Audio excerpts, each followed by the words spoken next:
Bonsoir à tous et bienvenue si vous nous rejoignez à l'instant. Merci de choisir une fois de plus TVS pour vous informer. La situation est plus que difficile pour les femmes commerçantes, vendeuses de viande de brousse à Montboué.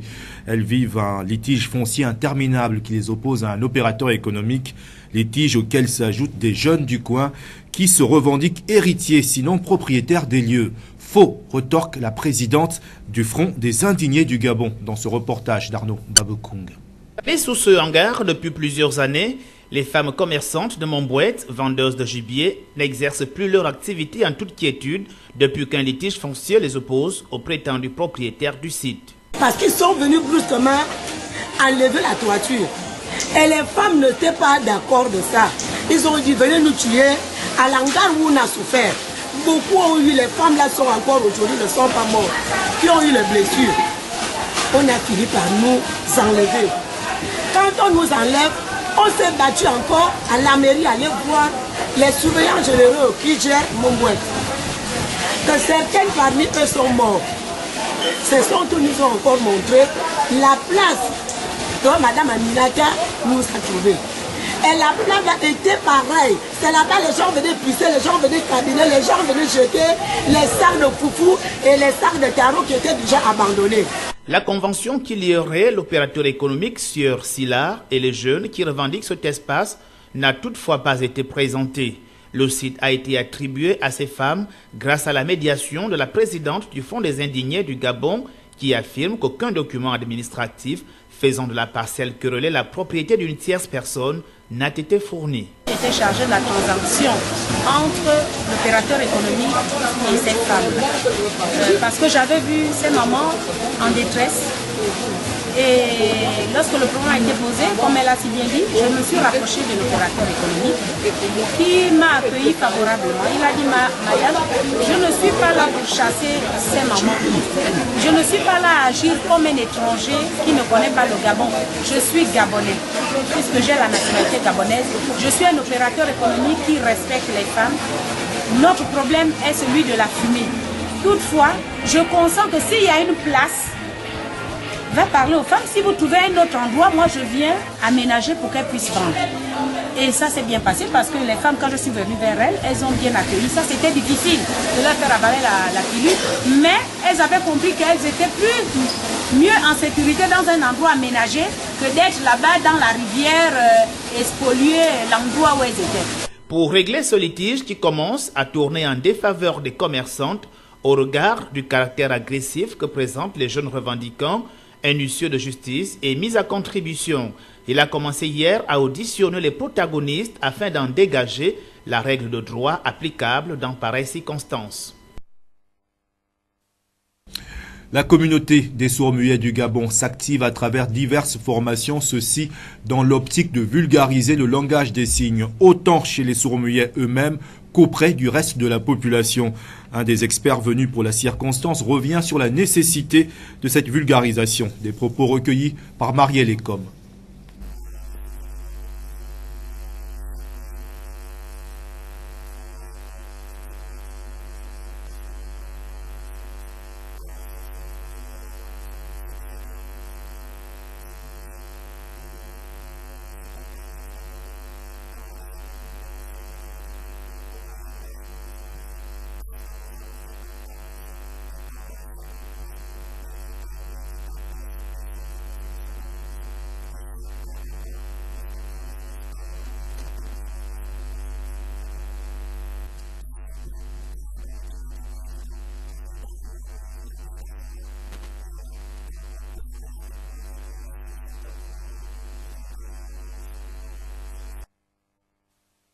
Et ce journal se poursuit avec cette question essentielle. Doit-on valoriser le mariage coutumier au Gabon et le faire reconnaître des autorités judiciaires? Élément de réponse dans ce reportage de Frem Biogoezo.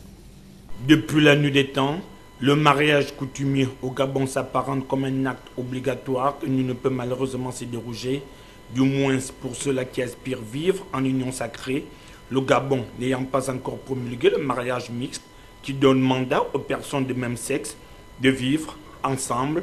Il n'est pas rare de voir les futurs couples mariés entre guillemets débuter par cet acte symbolique et onéreux qui consiste à réunir les familles des futurs mariés. Les débats débutent très souvent par les échanges entretenus par les chefs des familles, chacun d'eux défendant corps et âme son clan. Au terme des 10 échanges, va s'en suivre la remise des présents et de la dot arrêtée par les deux familles. Au cours d'une année, la période la plus prisée pour les cérémonies de fiançailles et autres mariages débute dès juin jusqu'à la première semaine du mois de septembre, période au cours de laquelle le Gabon tout entier connaît une belle ambiance estivale due à la fin d'année scolaire pour les personnes scolarisées. Outre cette date clairement définie, le mois de décembre constitue également une date de choix pour certaines familles car elle caractérise la fin et le début d'une nouvelle année, rompre avec le passé et débuter avec une nouvelle année tout en beauté. Comme ici au quartier Bellevue 2, dans le 3e arrondissement de la commune de Libreville. Hormis cette cérémonie, d'autres du genre se déroulent dans la zone. Ce qui nous emmène ici est loin du caractère festif que revêt cette rencontre. Un entraîneur de football très connu du monde sportif a décidé de rompre avec le célibat. Faras Avivan a choisi de vivre avec Ingrid Indundu, une demande en mariage qui exige une certaine dextérité dans la manière et les propos à tenir face à une belle famille attentive au moindre faux pas. Bita-Manama, ça fait 75 km. Donc tous ces gens-là ont parcouru 675 km pour toi. Maintenant, si ça ne te dit rien, tu nous renvoies à Bita-Manama. Bon, maintenant si ça te dit que quelque chose, ça représente pour le mois, en allant remettre ça à qui de droit, effectivement, je vais à Nama. Des propos qui vont d'autant plus s'avérer payants, ces derniers finissent par conquérir le cœur des adulcinés. Sous le regard ému de l'assistance, l'émotion emporte d'autres convives qui fondent en larmes, comme c'est le cas ici de la mère de la mariée qui ne peut se retenir, une tristesse de se voir séparée d'une être chère qui va devoir bâtir sa nouvelle famille aux côtés de l'élu de son cœur. Le mariage coutumier, tel que pratiqué au Gabon, devrait faire école sous d'autres cieux.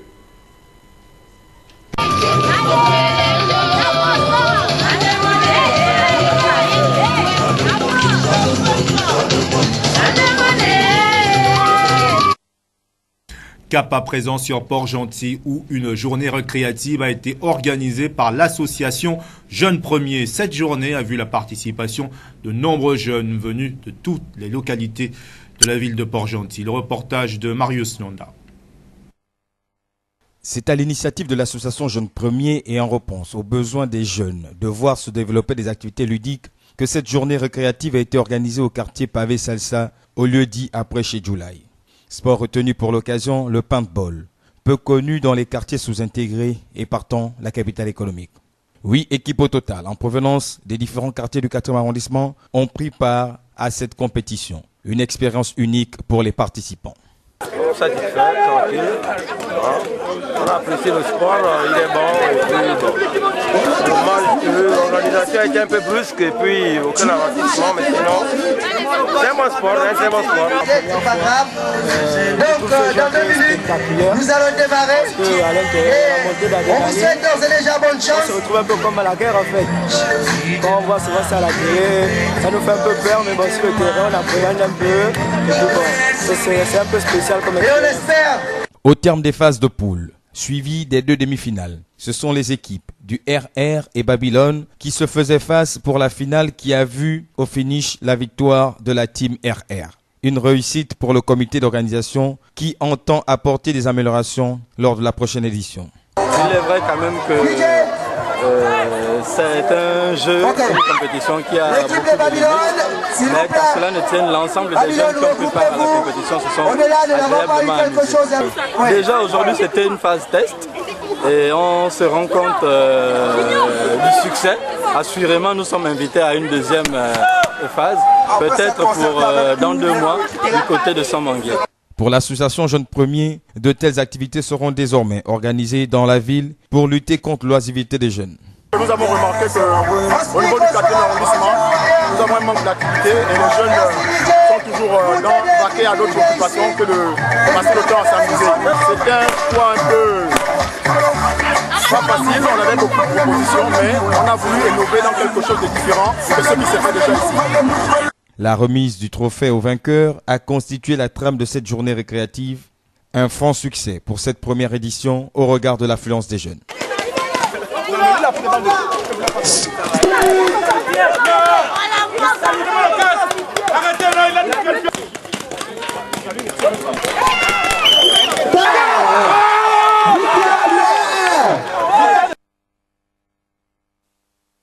L'assainissement de la ville de Port-Gentil, une initiative qui interpelle les autorités compétentes face aux problèmes d'insalubrité et des inondations dans le chef-lieu de la province de l'Ogooué-Maritime. Un reportage de Marius Nanda. Assainissement de la ville à travers la collecte régulière des ordures, curage des caniveaux et bassins versants. Une des principales missions de la municipalité qui semble bien dépasser l'institution. Les inondations consécutives aux pluies qui ont laissé les populations dans des conditions déplorables illustrent bien cet état de fait. Aucune action menée pour prévenir un phénomène pourtant connu de tous. Même les endroits jamais touchés par les inondations n'ont pas été épargnés. Vraiment, je ne sais pas comment vous dire. Je ne sais même plus à quel sens se vouer. J'ai de l'eau qui rentre à l'intérieur de la maison, dans la chambre, le lit, tout est mouillé. Tout ce que j'ai à l'intérieur, tout est pourri avec l'eau. Regardez, là où on vit, l'eau qui part d'ici, ça rentre jusqu'à l'intérieur de la maison. Ça rentre ici, je paie le terrain là. Ça n'inonde pas. La pluie tombe, l'eau ça part. Mais pour le moment, ça fait plus de 5 ans. Ça, des fois, c'est le canal là. Le canal, ça il bouge. C'est bougé là-bas presque, là-bas. L'eau, ça vient là-bas, la montagne là-bas, ça tombe ici. Ça fait presque 2 jours. On souffre ici. Aucune personne qui travaille encore le canal. Avant, Madame Wani, il a travaillé le canal. On était bien. Mais ce jour-là, cette année-là, toute l'année qui passe, personne qui travaille encore le canal. Pauvre nous, on peut faire comment? L'eau du canal, c'est de quitter le canal pour venir nous retrouver dans les maisons. Les agents de la mairie se trouvent où? Il paraîtrait que ces canaux-là doivent être nettoyés par les agents de la mairie. Mais les gens de la mairie nous ont abandonnés, comme leur mère. Le problème est dû tout simplement au fait que les caniveaux sont bouchés. Les eaux que vous constatez là actuellement sont les effets statiques du week-end dernier. Nous avons été victimes des inondations, l'eau est rentrée un peu partout. Il y a même des voisins qui ont pratiquement déménagé. On habite dans un quartier qui est dit résidentiel. Le mot est un peu fort aujourd'hui puisque cette rue, malgré tout, a des trous qui dépassent les 80 cm de profondeur. Et on roule tous les jours en voiture là-dedans. Mais je crois que le plus lamentable, c'est que tous nos amis qui amènent les enfants à l'école sont obligés de marcher sur les bordures de murs pour emmener les gosses à l'école et ça c'est lamentable. Image devenue fréquente à travers les artères de la capitale économique, l'état d'ordures non collecté depuis des jours, laissant flotter des odeurs pestilentielles et exposant les populations à des risques sanitaires. Comme ça, même j'avais l'idée de quitter ici, d'aller encore une autre place à cause du d'air là. Ça peut me faire des maladies. Tous ces quartiers-là viennent vider les ordures ici, là. Hein? Moi-même, personnellement, dans la grande pluie qu'il y a eu mercredi, là, j'ai dû partir en retard au travail parce qu'il fallait dégager devant chez moi. C'est pas normal, vraiment. Il faut faire quelque chose. Tu as vu le canal, là, avec ma soeur, là, on prend les pieds, on prend les pelles, on enlève la saleté. Qui doit s'occuper de ça? Ce sont pas c'est pas la mairie qui doit s'occuper de ça. La santé n'a pas de prix. Donc nous voulons que les autorités compétentes, la mairie, la société qui s'occupe de ça, GPS, puissent prendre leurs responsabilités en tant que telles. C'est la saleté. Et la mouche amène, c'est un vecteur qui amène tout un tas de maladies. Entre autres, pour ne pas trop citer de maladies, on voit juste les cas de la fièvre typhoïde. Il y a 5-6 années passées, on n'avait pas beaucoup de cas de la fièvre typhoïde à Port-Gentil. Mais là maintenant, on en trouve tellement de cas. Et la fièvre typhoïde, c'est une maladie de main sale. Et les complications de la fièvre typhoïde, les complications sont dramatiques. Devant ce qui se présente comme un aveu d'incapacité de la part des gestionnaires de la ville, certains concitoyens se mobilisent dans les quartiers à travers des opérations de salubrité, sans moyens adéquats et armés seulement de leur volonté, comme pour prouver que c'est l'ingrédient qui manque aux dirigeants de la cité. Le matériel qu'on utilise, c'est un matériel de maison, c'est-à-dire c'est une ou deux machettes avec un râteau et une pelle, mais c'est vraiment pas du matériel approprié, parce que vous voyez, pour ce genre de travaux-là, il faut des toucans et tout ça, parce que ça sent fort ces eaux-là, ça sent très fort. C'est pas facile de respirer là-dedans, mais enfin, de ce qu'on a, on peut se contenter que de ce qu'on peut avoir. Le manque de matériaux appropriés, parce que nous faisons avec les matériaux de bord, donc le volontariat. Mais qu'est-ce que vous voulez? Nous sommes des jeunes volontaires, nous avons pris l'engagement d'aider et puis œuvrer pour la population. Donc on le fait avec état d'âme. On crée les risques de maladie. On a pris quand même un peu de précautions sur l'hygiène, santé, sécurité. Donc comme vous voulez, comme vous le voyez, autant pour moi, on fait avec les moyens de bord. On a quand même des matériaux appropriés comme la javel et tout ce qui suit. Parce que si on ne fait pas ça, on ne pourra jamais mener une action concrète. Donc un temps soit peu, on est obligé de porter l'habit du soldat que nous sommes. Là on est en train d'essayer de libérer les caniveaux, chose qu'on n'était pas censé le faire parce qu'il y a la mairie, il y a des... Voilà donc. Avec combien d'années? Plus de 5 ans, ils n'ont pas pu faire ça. Donc nous on le fait, tu vois derrière là, derrière avec le delta, tout ça il y a l'eau. Chez les voisins, tout ça il y a l'eau. On le fait pour aider les voisins comme la mairie n'arrive pas à faire. C'est le boulot de la mairie, mais ils ne le font pas. La mairie ne fait rien. On s'inonde. On dort avec les crapauds dans les maisons. Et le maire central et le maire du 2e arrondissement, ils sont incapables de faire. Nous sommes en 0 mètre là, du service technique de la mairie. Les agents de service technique de la mairie sont en veste. Ils sont incapables de prendre les pelles et curer les caniveaux. Après, on va dire que c'est Ali Bongo. Le contexte économique difficile, souvent présenté comme argument, suffit-il à justifier cette situation? Si pour les projets d'investissement, l'on est tenté de se contenter de cette réponse, il est bien difficile de s'en accommoder pour ce qui est des missions basiques que sont le ramassage des ordures et le curage des caniveaux et fossés. Alors que la colère gronde dans les quartiers sous-intégrés, le centre d'intérêt du conseil municipal semble être déjà tourné vers les élections visant son renouvellement. Une attitude plutôt étonnante lorsqu'on sait que c'est vers ces mêmes populations que l'on se retournera au moment du scrutin. Rien à voir avec ce qui précède à Libreville, réunis en assemblée générale le 28 décembre dernier. La Convention nationale des syndicats du secteur éducation CONACYCED a décidé unanimement de rentrer en grève d'avertissement à partir d'aujourd'hui, 3 janvier 2018. Chose dite, chose faite. Le piquet de grève a été bien observé ce matin. Fabiola Mengue. De nombreuses revendications sont toujours sur la table du gouvernement depuis 2017, sans suite significative. On dénombre au total 23 points de revendication qui suscitent aujourd'hui ce mouvement d'humeur de la CONACYCED. Moi où je vous parle, parce que c'est le premier jour de la grève, nous avons des équipes sur le terrain qui sont en train de sillonner pour mesurer l'effectivité ou non de cette grève. Mais des informations que j'ai pu recueillir jusqu'à présent, c'est qu'il y a de sérieuses perturbations dans plusieurs établissements, aussi bien ici à Libreville qu'à l'intérieur du pays. Vous savez que l'éducation nationale est une grande administration. Généralement, quand on lance le mouvement de grève, pour que l'information parvienne pratiquement à la majorité des enseignants, il faut des fois 3, 4 jours, voire une semaine. Donc, nous sommes en train de communiquer pour que les enseignants qui n'étaient pas informés puissent l'être et faire en sorte que le mouvement soit réellement effectif sur le terrain. Mais sinon, des informations que j'ai pu recueillir ce matin très tôt, c'est qu'il y a de sérieuses perturbations dans les établissements. La Convention nationale des syndicats du secteur éducation, qui n'est pas rentrée en grève depuis ce début d'année académique 2017-2018, a voulu montrer, semble-t-il, sa détermination à arranger les choses. On fait preuve de bonne foi. Dès le début de l'année, nous n'avons pas été en grève, contrairement aux années antérieures où, généralement, nous commençons souvent l'année scolaire par une grève. Et il se trouve qu'il y a un certain nombre de problèmes. Le nouveau ministre qui est arrivé n'a jamais rencontré la CONACYCED, sous prétexte que la CONACYCED avait été interdite d'activité. Elle a préféré vouloir communiquer avec les syndicats formant la CONACYCED. Nous avons dit qu'il y a un paradoxe. Vous ne pouvez pas dire que vous ne voulez pas recevoir la CONACYCED en tant qu'entité, personne morale et vouloir discuter avec les syndicats qui forment la CONACYCED. Il n'y a quand même pas d'autre, c'est une contradiction de votre part.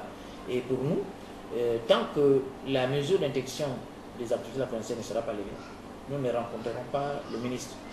Et c'est reparti pour ce sempiternel bras de fer CONACYCED gouvernement, à croire que ce duel ne finira jamais. Retenez qu'à cette grève d'avertissement se sont joints les membres de la CONACYCED du département de Ntoum. Écoutons Abbé Solo qui nous explique le bien fondé de ce mouvement. Je veux dire à l'opinion nationale et internationale que les mêmes causes produisent les mêmes effets aujourd'hui.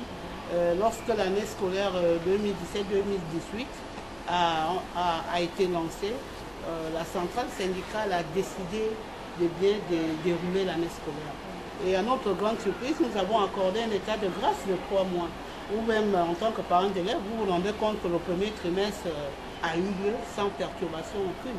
Mais nous nous rendons compte que malgré cet état de grâce, le gouvernement ne cesse de perdre la sourde oreille et que, étant donné que nous sommes des leaders syndicaux, des partenaires sociaux, notre seule façon d'interpeller le gouvernement, c'est par des mouvements répétés pour leur rappeler exactement qu'il y a un cahier de charges qui avait été déposé et qu'aucun des points n'avait bougé. Donc c'est ce qui nous amène aujourd'hui de ressortir de nos gangs parce qu'on s'est rendu compte qu'on a fait confiance à Madame le ministre qui venait à peine d'être nommée. C'est pourquoi on a laissé 3 mois pour qu'elle puisse prendre la connaissance du terrain. Mais aujourd'hui, on se rend compte que c'est une léthargie qui est en train de vouloir s'installer. Et c'est pourquoi nous sommes ressortis, nous avons rebondi pour leur dire attention, c'est une grève d'avertissement d'1 semaine et la centrale reste ouverte à toutes les négociations pour une sortie de crise honorable. Devant le maire comme à l'église, ils se sont dit oui le week-end dernier. Mac Oscar Panga et Billet Ango Yvonne Alexandra ont célébré leur mariage dans la classe et l'originalité. Reportage. À Akwango village, dans la commune d'Akanda, c'est un jour fantastique, passé à une grande vitesse. Le samedi 30 décembre 2017, devant un parterre de parents, amis et connaissances, Mac Oscar Panga et Billet Ango Yvonne Alexandra se sont unis par les liens du mariage. La cérémonie, calculée au millimètre près, après la lecture des consignes d'usage, les deux amoureux se sont engagés devant le maire. En regardant Yvonne Alexandra fixement et tendrement dans les yeux. Voulez-vous prendre pour épouse légitime Mademoiselle Billet Ango Yvonne Alexandra ici présente devant vous, devant ses parents, devant vos parents, amis et connaissances, devant l'éternel Dieu au-dessus de nous et ses serviteurs ici présents. Oui, monsieur le maire.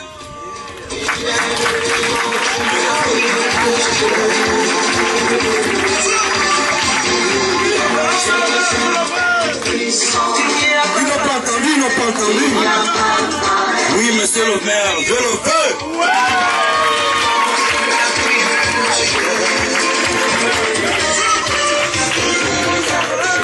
Waouh, DJ, voyez là, vous nous accompagnez, c'est déjà bon. Ah, c'est bon.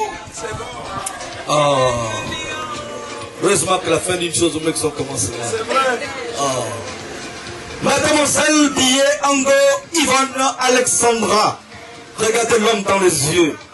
Celui qui vient de vous dire oui, monsieur le maire, je le veux. Waouh, elle est toute heureuse. Elle n'a encore rien dit, mais elle est toute contente. Mademoiselle Billet Ango Yvonne Alexandra, consentez-vous, je dis bien, consentez-vous. À prendre pour époux légitime, pour le meilleur et pour le pire. Monsieur Panga Mac Oscar, ici présent, devant ses parents, vos amis et connaissances, devant le Tout-Puissant au-dessus de nous, la présence de ces oins. Oui, je le consens. Et c'est dans ce décor de rêve que le couple Panga a reçu ses invités. Séance de photos, remise des cadeaux, cocktails, buffet et ouverture du bal dans la fièvre générale. C'est donc sans surprise que le dimanche 31 décembre 2017, les mariés arrivent en dansant au centre mondial Shekina, derrière la pédiatrie d'Ovando. où les attendaient les reverends, lui et Chantal Sarambadinga, pour la bénédiction nuptiale.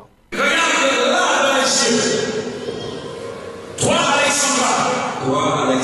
Moi, Marc. Sommes-nous devant Dieu le Père, le Fils et le Saint-Esprit, devant nos parents, biologiques et spirituels, j'engage à faire de toi la femme la plus respectée, la plus honorée, la femme la plus belle. J'engage à faire de toi la femme la plus crainte, le sang de soit pour toi, soit pour toi. Là où je serai, tu seras. Ce que je mangerai, tu mangeras. Au nom de Jésus, je m'engage à t'être fidèle, à te protéger, à te garder, à veiller sur toi, sur ton bien-être, jusqu'à ce que la mort nous sépare. Je m'engage à te continuer au service chrétien, au ministère chrétien, dès sa présence et à jamais. Accepte cet amour comme gage de ma décision et de ma détermination. Au nom de Jésus. Maintenant, je laisse à la chanson. Là, les femmes me disent pas bis. Elles me disent pas bis. Elles vont le bien car elles vont te mettre là-bas. Tu vas entendre bis. Elles femme, pourquoi vous dites pas bis?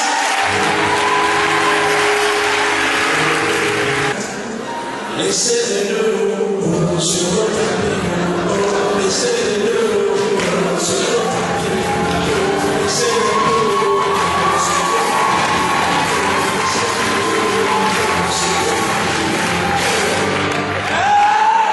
Un mariage classe et original qui s'est achevé sous une pluie d'applaudissements.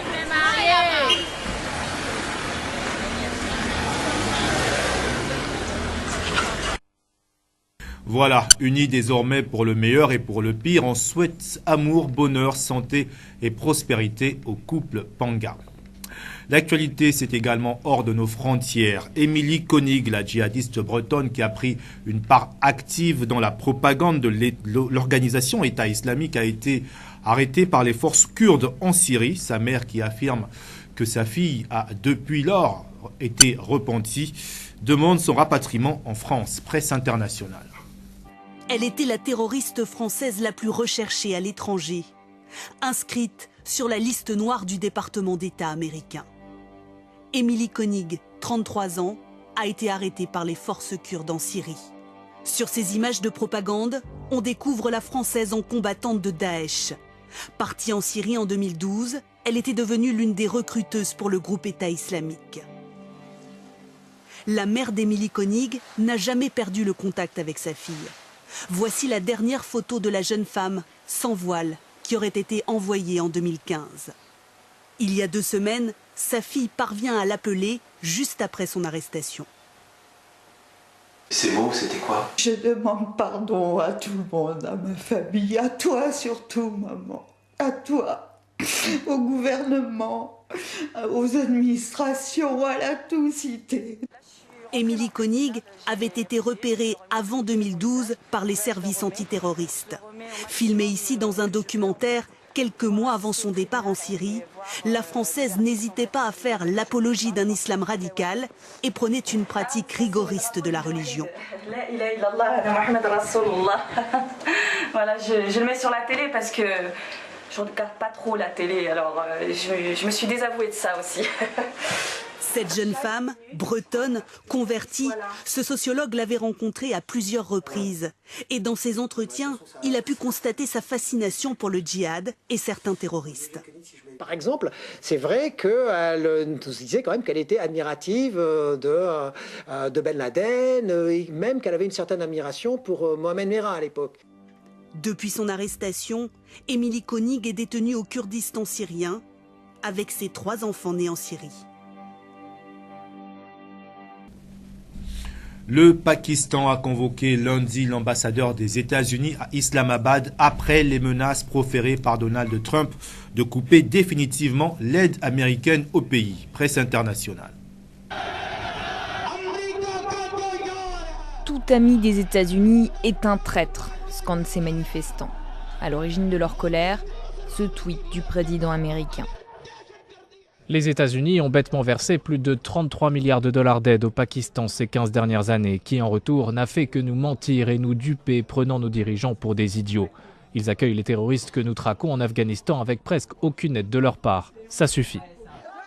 Après les attentats du 11 septembre, le Pakistan et les États-Unis avaient noué un partenariat stratégique pour défaire les groupes armés islamistes dans la région. Et Washington accuse Islamabad de soutenir les talibans encore actifs en Afghanistan. L'ancien chef d'état-major des armées, Mike Mullen, avait notamment qualifié de véritable bras des services pakistanais le réseau Haqqani, réseau responsable des pires attaques contre les forces américaines en Afghanistan. En réponse à Donald Trump, le Pakistan a convoqué l'ambassadeur américain à Islamabad. Le ministre de la Défense a lui aussi réagi sur Twitter. Le Pakistan, en tant qu'allié contre le terrorisme, a donné gratuitement accès aux États-Unis à son espace aérien et terrestre, ainsi que des bases militaires et une coopération de ses services de renseignement qui ont permis de décimer Al-Qaïda depuis 16 ans. Mais eux ne nous ont rien donné en échange, à part des invectives et de la méfiance. Ces tensions ne sont pas nouvelles.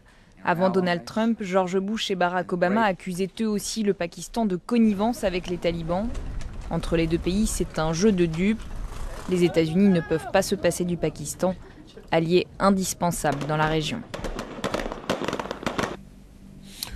Avant de refermer cette édition d'information, retour tout de suite à Libreville au Gabon avec cette question qui vous a été posée par Rosine Djeango en expression libre. Lors de son dernier discours à la nation, le chef de l'État, Ali Bongo Ondimba, a promis la création d'au moins 10 000 emplois par an. Quel est votre avis?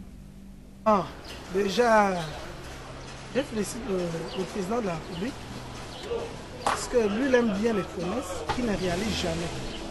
Peut-être les 10 000 logements sont à la présidence de la République parce que, n'ayons pas la mémoire courte, il avait dit un jeune, un métier. Mais nous avons constaté que c'était un jeune, un chômage. Parce qu'on ne va parler de promesses en pense qu'il fasse d'abord le bilan d'un jeune métier. Aujourd'hui, il nous propose 10 000 logements. Il est le premier à dire que le pays est en crise. Il faire pour nous. Il a parlé de 10 000 emplois. Alors, j'appelle tous mes frères gabonais, mes sœurs et frères qui passent tout leur temps à faire des mauvaises choses, à revenir sur le bon chemin. Grâce au chef de l'État aujourd'hui, on saura qui pêche demain. Donc, j'appelle mes frères de venir travailler, tout comme moi je le fais. Moi, je suis un chargeur, j'ai 3 ans d'expérience et je remercie le bon Dieu. Le chef de l'État a promis au moins 10 000 emplois par an. Quel est votre avis? C'est le chef de l'État. C'est lui qui gère la nation. S'il voit qu'il peut trouver 10 000 emplois, il peut le faire. Parce que c'est lui qui gère le budget, c'est lui qui gère tout. Donc je crois à ce qu'il a dit. Parce que je sais qu'il doit le réaliser tout ça. Les promesses du chef de l'État, pour moi ce n'est qu'un discours de plus parce que depuis 2009, ça c'est le 8e discours du chef de l'État qui est tout dans les promesses. Est-ce qu'on fait des promesses pour un futur proche? Il faut d'abord qu'on fasse le bilan de l'année écoulée avant de promettre encore plus que ça. Nous savons tous que les années qui se sont succédées là par rapport au changement qui a été promu dans ce pays, jusqu'ici rien n'est toujours fait. On parle de un jeune, un métier, on parle de beaucoup d'autres projets, les logements, jusqu'ici on sait qui est logé. Et bon, nous, dans les bas quartiers, on attend toujours. Mais mon avis ici, je veux être humble en disant ceci. On peut promettre la lune à quelqu'un, mais tant que nous sommes en vie sur la terre, nous devons en fait nous mettre à l'évidence en nous disant qu'une promesse, c'est bien, mais le dénouement de la farce, c'est pas le peuple, parce que nous, on est souverains. Voilà, c'était l'essentiel du journal de notre rédaction. Merci à tous de l'avoir suivi. Restez avec nous, nos programmes se poursuivent.